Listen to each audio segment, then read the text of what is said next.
সুপ্রভাত সবাইকে, নতুন একটি দিনে তোমাদের স্বাগত। ঠিক এখনই ঘুম থেকে উঠে ফ্রেশ হয়ে প্রথমে বিছানাটা একটু গুছিয়ে নিলাম। গোছানো ঘর মানেই দিনের শুরুটা অন্যরকম লাগে, তাই না বলো?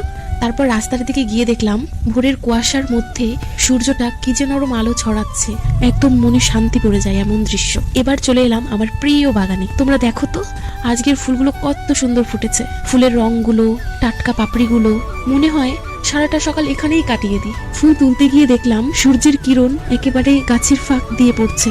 আহা, সকালটা সত্যি অসাধারণ। একে একে সব ফুল তুলে নিলাম। বাড়ির পুজোর জন্য এগুলো খুব ভাল লাগে বলো। ফুল তোলা হয়ে গেলে একটু দাঁড়িয়ে সকালের রোদটা উপভোগ করলাম। সকালের রোদ মানে এক অন্যরকম এনার্জি। এবার ঘরে ফিরে একটু রান্নার জোগাড় করলাম, সব কাটাকুটি মশলা টশলা রেডি করলাম। এই দেখো আমার রান্নাও কমপ্লিট হয়ে গেছে। তারপর খাবার খেয়ে বসে গেলাম আমার বোনের অন্নপ্রাশনের ড্রেসে কলকা করতে। কলকা করা আমার খুব পছন্দ।